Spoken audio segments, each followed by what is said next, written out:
o tempo agora, que são 11h30. Agora eu tô com 10 graus. Ai, Vou que mandar um coisa pouquinho para boa! você aí, para Campinas. Olha, eu não sei quem aqui gosta de verão, mas eu não Eu sou. amo verão, gente. Eu amo verão. Eu não sou uma pessoa do verão, não. Eu nasci pro inverno. Eu já tô com uma saudade dos meus casaquinhos, assim. Tudo bem. Gente, sabe uma coisa que eu queria te lembrar, que até a Paula me falou? As nossas datas do dia de dezembro caem no Natal e no Ano Novo. Sim, eu pensei nisso. E assim, eu acho que a gente pode estabelecer entre nós aqui que estamos mais presencial para ajustar o que fica melhor. Eu pensei em a gente fazer no domingo de manhã, antes do Natal e do Réveillon. O que vocês acham? Eu acho boa ideia, por mim bem. Pode ser. Pode ser? Aí a Pode. gente vê, não sei se vocês preferem às 9. A Lu disse que não consegue. Lu, fala uma data que tu consegue. E aí a gente vê, porque assim, ó, eu acho que fazer na segunda vai ficar muito ruim, porque vai estar todo mundo na correria de família, de preparação de ceia e coisa e tal. Então, eu pensei no domingo para facilitar um pouco. Ou na quarta. Aí na quarta à noite. Mas vocês que decidem. Se vocês quiserem fazer domingo, não tem problema. É só porque eu vou estar voltando direitinho, que eu tenho um casamento dia 21 lá. E dia 22 eu não consigo. Tá. Mas se quiserem manter, não tem problema. E aí depois eu vejo a gravação. Tá. Sem problema. Tá. Então vamos resolvendo isso. Então, gente, vamos fazer a nossa oração. Vocês estão ouvindo a minha musiquinha aqui, né? Baixinho, mas estão. Tá. Eu sabia que eu ia ir aprendendo essas coisas aqui. Então vamos lá, vamos fechar os nossos olhos. Pai, meu paizinho, tava eu aqui agora reclamando mais uma vez tudo aquilo que a gente não deve fazer. Mas eu sei, Pai, que tu entendes um pouco dos nossos sentimentos, das nossas dificuldades, dos nossos dias. E eu sei que tu estás aqui na nossa presença hoje, nos abençoando, nos iluminando, nos dando um novo fôlego de vida, de sentimento, de fé para a gente seguir em frente. Pai, tu que és onipresente, onisciente, onipotente, tu que sabes de todas as coisas, tu que sondas os nossos corações, Pai, eu te agradeço por tudo aquilo que tu já tens feito e por tudo aquilo que tu vais nos entregar nessa noite. Eu creio, Pai, que eu aqui sou só uma ferramenta que o Senhor tem utilizado para fazer com que a gente se una, para fazer com que a gente renove a nossa fé, a nossa esperança, para fazer com que o Senhor tenha um meio de forjar o nosso caráter, Pai. Senhor, eu peço para que nessa noite tu filtre tudo aquilo que passe por mim e que, se o Senhor quiser mudar tudo aquilo que eu planejei para hoje, tens liberdade, Pai, tens liberdade aqui, tens liberdade nesse lugar para fazer tudo da forma como tu quiseres, porque nós estamos aqui por tua causa, Senhor. Nós estamos aqui para falar de ti, para conhecer mais de ti e para nos relacionarmos, Senhor. Então, eu te agradeço por tudo aquilo que tu já tens feito e por todas as graças e bênçãos e misericórdia que tu tens por nós. Em nome de Jesus, Pai. Amém. Amém. Amém. Amém. Gente, como a oração nos traz para um outro lugar, né? A gente vai acalmando a mente e o coração. Acho que eu devia ter feito mais isso hoje ao longo do meu dia. Eu também. Bom, nosso título do capítulo de hoje é A Cura.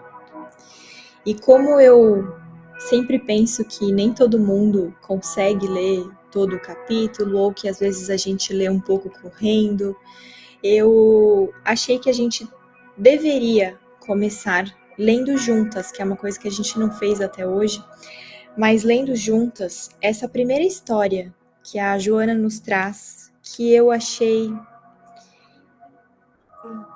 excepcional para a gente tratar hoje. Então, se vocês me permitirem, eu vou rapidamente ler.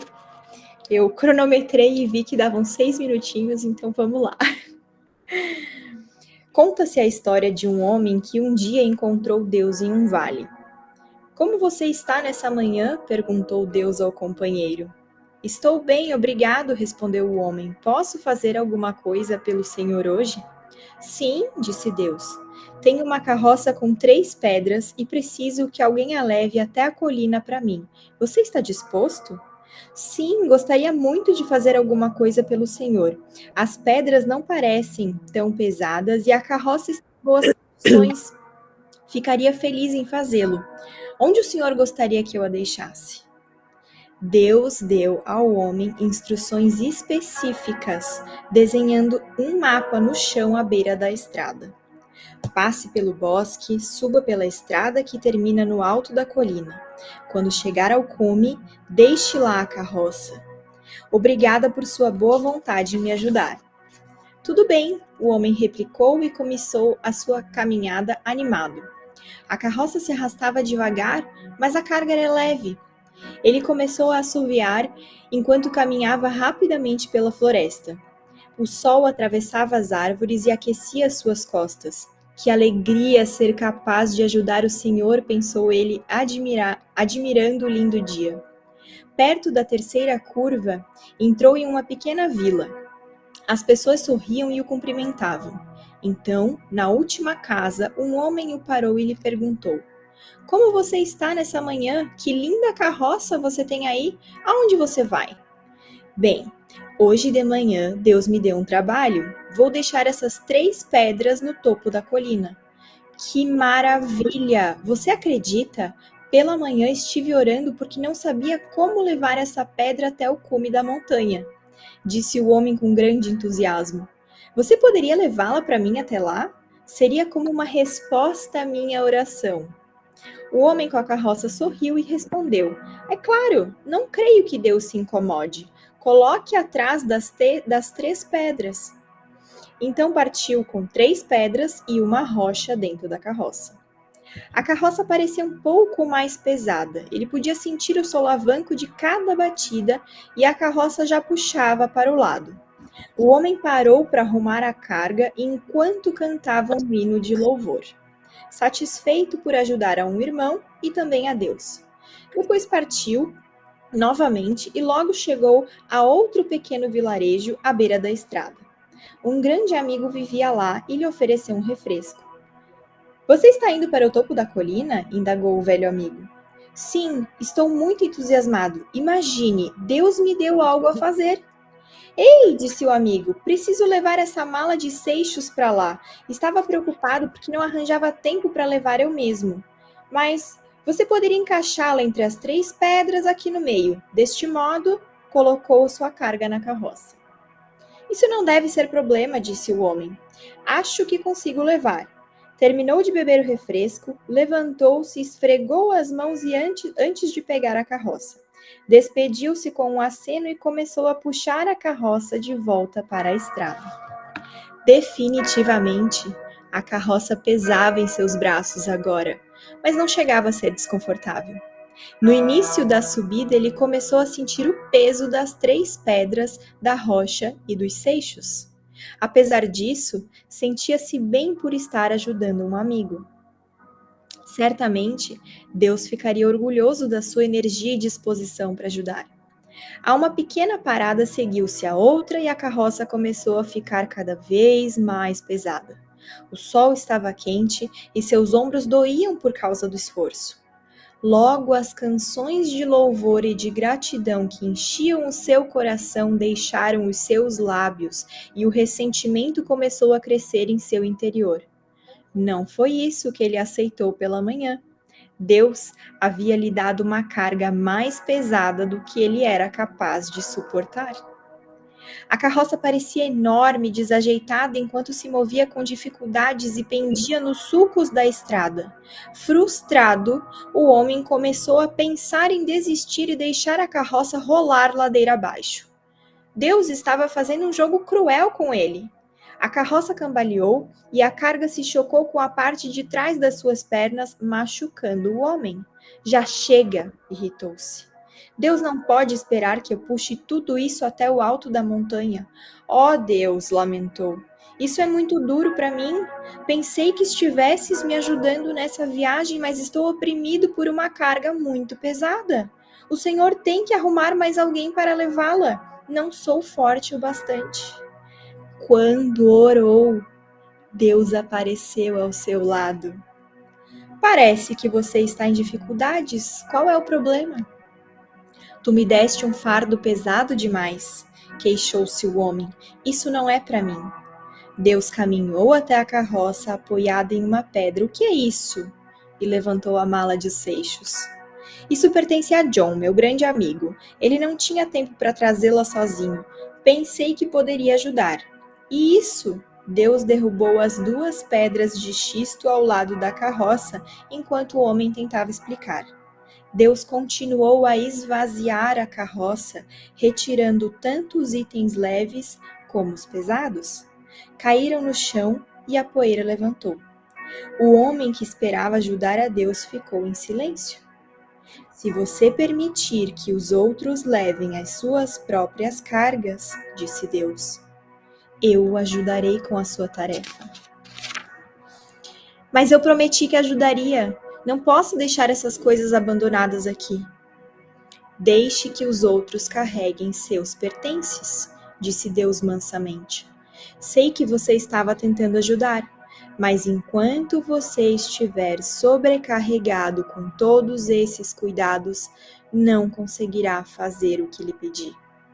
O homem logo se pôs de pé, percebendo subitamente a liberdade oferecida por Deus. Quer dizer que só preciso levar as 3 pedras? Perguntou. Foi o que lhe pedi?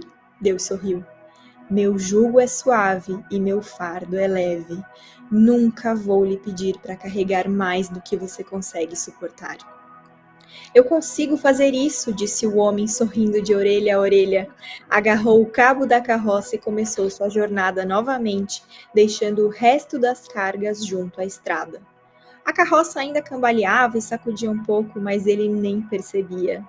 Um novo canto encheu os seus lábios e ele sentiu uma brisa perfumada soprando pelo caminho. Com grande alegria, atingiu o topo da colina.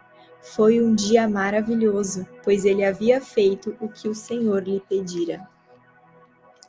Que história, né, pessoal? Eu achei ela muito boa porque ela retrata a nossa realidade e nos traz vários pontos de reflexão. O primeiro deles é que Deus dá ao homem um mapa com instruções específicas para fazer aquilo que o homem estava destinado a fazer. E isso nos mostra a realidade de que Deus não escolhe os capacitados, ele capacita os escolhidos. O segundo ponto é que o homem tira os olhos do objetivo, que era levar essas 3 pedras na carroça até o topo da montanha. E na boa intenção de querer agradar, ajudar os outros, ele aceita serviços, tarefas que não deveriam ser feitos por si e se distrai do propósito. O terceiro ponto é que o cansaço fez com que ele parasse de glorificar a Deus. A carroça foi ficando pesada, ele foi ficando desconfortável e o ressentimento encheu o seu coração e ele pensa, não foi isso que aceitei pela manhã? Deus me deu uma carga mais pesada do que havia prometido. A quarta observação é que no ponto alto da sua indignação ele ora e Deus aparece ao seu lado. Ele estava cansado, estava sobrecarregado, mas quando ele clama, Deus aparece. E quando eu li isso, eu lembrei da seguinte passagem de Mateus: peçam e será dado, busquem e encontrarão, batam e a porta será aberta, pois todo aquele que pede recebe, o que busca encontra, e aquele que bate a porta será aberta. Quando Deus aparece, ele começa a perguntar o que são aquelas coisas que o homem tinha inserido dentro da carroça e passa a retirar fardo a fardo e lhe diz: se você permitir que os outros levem as suas próprias cargas, eu o ajudarei com a sua tarefa. Deixa que os outros carreguem os seus próprios pertences.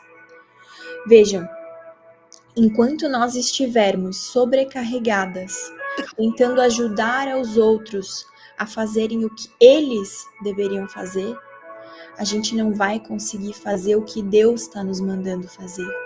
A gente vai se desviar do nosso propósito. E pode parecer que seja uma forma um tanto quanto egoísta de olhar, mas a gente precisa ver muito além desse contexto. A gente precisa ter consciência que fazendo as coisas pelos outros, sem ser aquilo que Deus nos mandou, nós estaremos impedindo que Deus haja na vida dessas pessoas e na nossa, da forma como Deus quer agir. Nós impedimos que eles cresçam, que eles amadureçam, que se tornem responsáveis por si. Nós estamos impedindo que Deus derrame as suas bênçãos na vida de cada uma dessas pessoas. Lá no final da conversa, o homem pergunta para Deus, né? Quer dizer que eu só preciso levar essas 3 pedras?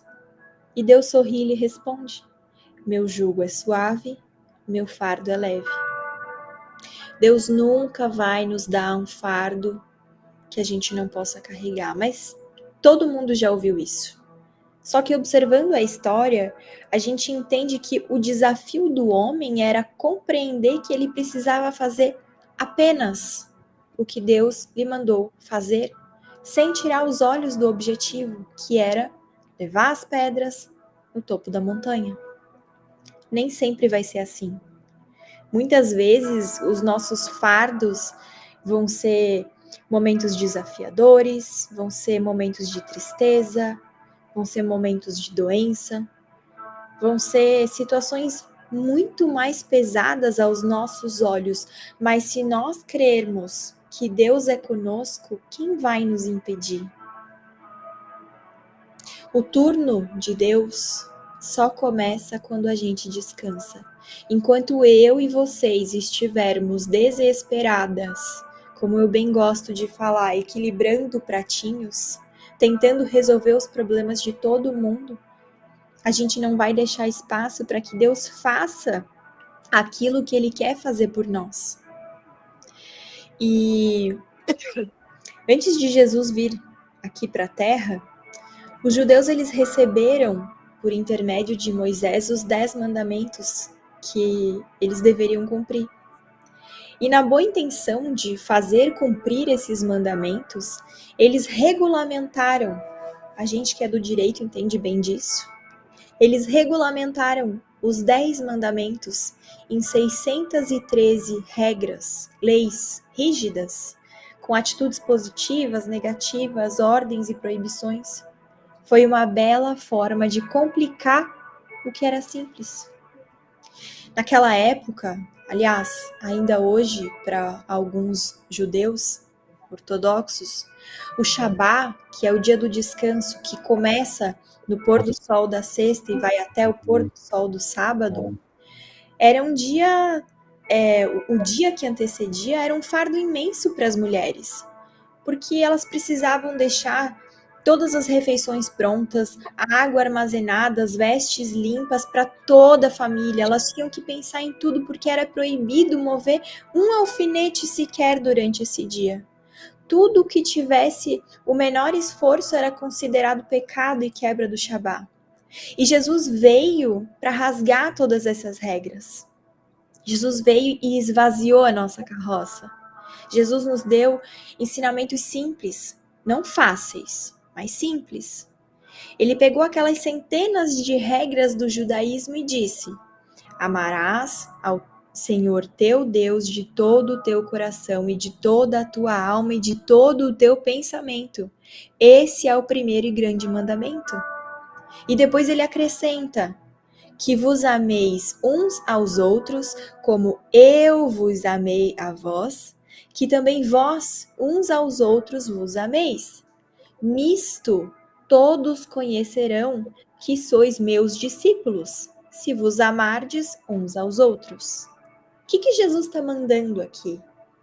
Primeiro ele diz: o Senhor nosso Deus deve estar acima de todas as coisas, que é a Ele que nós devemos toda a honra, toda a glória e para sempre. E quando ele diz acima de todas as coisas, é de todas as coisas. Deus, Jesus precisam estar no centro do teu casamento. Jesus precisa estar no centro da tua vida. Jesus precisa estar diante de todas as tuas decisões. E depois que ele nos ensina que não basta que amemos uns aos outros como a si mesmo, até porque nós temos um sério problema com o amor próprio. A gente vive abrindo mão de princípios e valores e ultrapassando os nossos limites e permitindo e aceitando situações que a gente não deveria aceitar, porque nós temos mesmo uma grande falha de identidade, uma falha em alguns pontos de caráter, uma falha de amor próprio. E Jesus sabia disso. Por isso que ele sobe a nossa régua e ele nos diz: amar ao outro como a ti mesmo? Não, isso é pouco. Eu quero que vocês amem como eu amei vocês. Mas, e o que acontece depois disso? A gente vive julgando os judeus e outras pessoas por não crerem em Jesus, por criarem tantas regras, mas não se enganem. Todas as religiões fizeram a mesma coisa depois que Cristo subiu aos céus.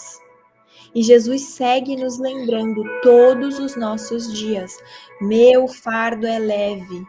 Quanto tempo a gente está gastando tentando imaginar o que Deus precisa receber, criando regras, sem pensar que nós deveríamos refletir sobre aquilo que Deus deseja de nós. O que Deus quer de ti, Karine? O que Deus quer de ti, Dona Terezinha? O que Deus quer de ti, Paula? O que Deus espera de mim? O que ainda falta a gente fazer? A Joana fala que às vezes é difícil a gente discernir a vontade de Deus porque nós estamos cercadas pelo óbvio. Então é óbvio que a comida precisa ser feita, é óbvio que a roupa precisa ser limpa, é óbvio que a empresa precisa ser administrada, mas também é óbvio que a gente não precisa fazer tudo e que a gente não precisa fazer tudo sozinhas. Às vezes, a gente acredita que Deus está feliz com aquilo que a gente está fazendo porque nós estamos fazendo uma coisa boa, mas Deus não quer que nós façamos coisas boas. Ele quer que a gente viva o plano dele. E o plano dele é que a gente tenha a vida em abundância. Pergunta para Deus o que ele quer de você. Pergunta a Deus, e agora? E o que mais? E não se esquece que o silêncio também é resposta. Quando a gente não tem paz naquilo que a gente está fazendo, Deus está nos dando uma resposta. Nem sempre a gente vai fazer tudo aquilo que a gente ama, isso é um fato. Mas quando Deus está conosco, a paz reina no nosso coração. Disso eu não tenho dúvida. E nem sempre é fácil estar perto de Jesus, porque estar perto de Jesus é não conseguir mais esconder as nossas imperfeições, as nossas dificuldades, os nossos defeitos, porque Deus transforma em luz as nossas trevas. Está escrito lá em Salmos: Tu, Senhor, mantens acesa a minha lâmpada, o meu Deus transforma em luz as minhas trevas. E enquanto a gente não tiver coragem de levar para a luz as nossas trevas, a gente vai continuar dando espaço para que o diabo haja na nossa vida. Lá na história da carroça, a carroça foi ficando pesada, o homem foi ficando desconfortável e ele se enche de ressentimento, abrindo espaço para que o diabo agisse naquela situação, fazendo o homem duvidar da bondade de Deus, do plano de Deus. Enquanto a gente não confiar plenamente, o diabo vai sussurrar bem baixinho no nosso ouvido que nós não somos dignas de entrar na sala de estar do Senhor. Até que nós tenhamos uma vida organizada, até que nós sejamos dignas. E aí nós nos afastamos de Deus sem entender que é só na presença de Jesus, praticando e vivendo os ensinamentos dele, que nós conseguiremos organizar a nossa vida e nos transformar em mulheres dignas de verdade. Quando a gente fala da sala de estar e da cozinha de Marta e de Maria, o erro de Marta não estava em servir. O erro de Marta foi se distrair a ponto de esquecer do Senhor, que era o verdadeiro propósito pelo qual nós servimos e fazemos o que fazemos, ou pelo menos deveria ser. Não é fácil estar na sala de estar, porque a palavra diz que o Senhor disciplina a quem ama e castiga todo aquele a quem aceita como filho. E não entendam, essa passagem, ela não distorce a bondade de Deus. Essa passagem nos revela que Deus é justo e que nós iremos colher os frutos das nossas escolhas. Por que vocês acham que tantas pessoas aceitam Jesus, mas não se convertem? Porque para estar aqui, para ter um relacionamento com Deus, a gente precisa abdicar de muita coisa. A gente entende que precisa se afastar de pessoas. A gente descobre que aquela antiga vida não combina mais com a gente, que as roupas já não servem mais, que os valores já não são mais os mesmos. Mas mais vale um dia nos átrios do Senhor do que 1000 em outra parte. Eu prefiro estar à porta da casa do meu Deus a habitar na tenda dos ímpios. Está lá em Salmos 84. Na semana passada, nós falamos sobre o diagnóstico, que era a consciência que a verdade de Deus na nossa vida trazia, ou que o diagnóstico de Deus para Marta tinham feito sobre aquilo que ela estava sentindo e vivendo. E hoje, já conhecendo a verdade de Deus, ou pelo menos buscando conhecer a verdade de Deus, a gente entende que essa é a nossa única chance de cura. E, afinal, como curar? O que a gente faz com toda essa bagunça que está aqui dentro? E aí fica essa lição.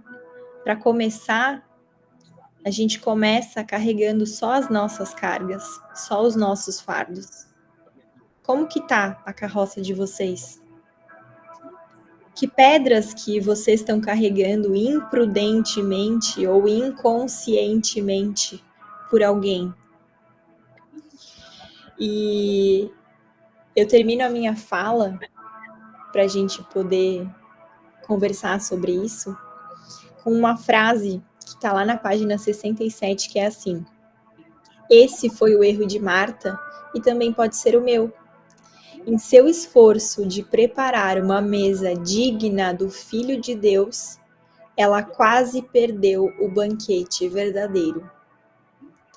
Não é fácil para a gente fazer essa distinção entre o que a gente deve fazer para servir a Deus e entre limitar a fazer apenas aquilo que Deus nos deu para fazer.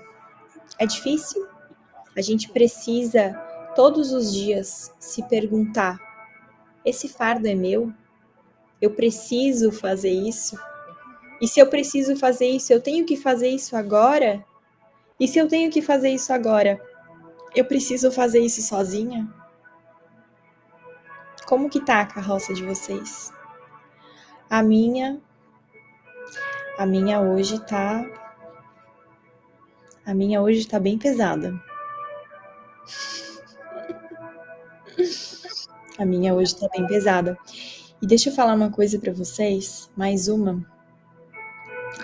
A nossa carroça não fica pesada só do trabalho, a nossa carroça fica pesada com as preocupações, com as doenças dos outros, com as preocupações com os comportamentos dos outros. A nossa carroça, ela fica pesada por qualquer coisinha que não seja aquilo que Deus não queira que a gente faça. Porque quando Deus quiser, Ele vai providenciar para que tudo aconteça da melhor forma. Nem sempre vai ser fácil, nem sempre todos os dias serão alegres. Hoje o meu dia não foi um dia alegre. Eu comecei aqui conversando com a Karime sobre isso. Mas eu me prostro na presença do Senhor e entrego os meus problemas para Ele e falo: Jesus, me ajuda.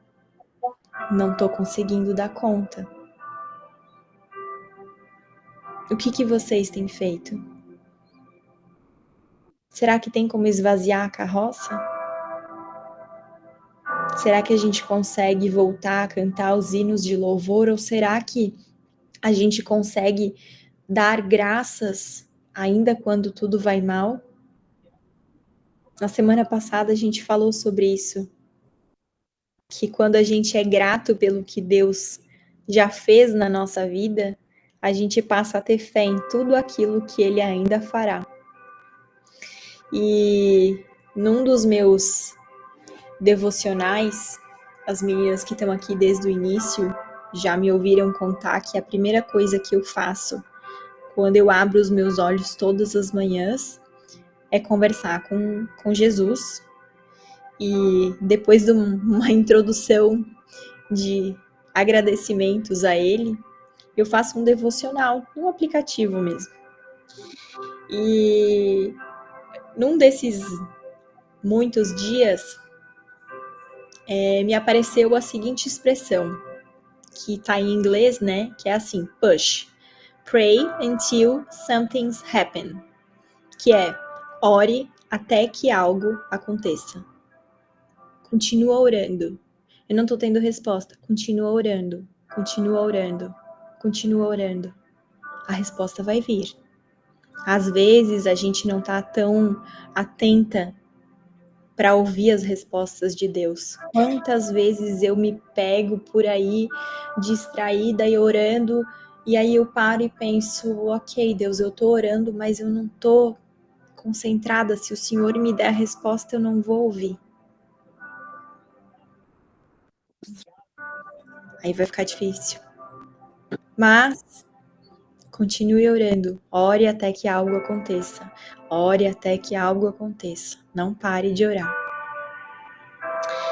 Eu vou, como na semana passada, encerrar a nossa gravação para que quem está aqui presente se sinta à vontade para a gente conversar sobre como tem sido essa nossa semana. Tô parando aqui.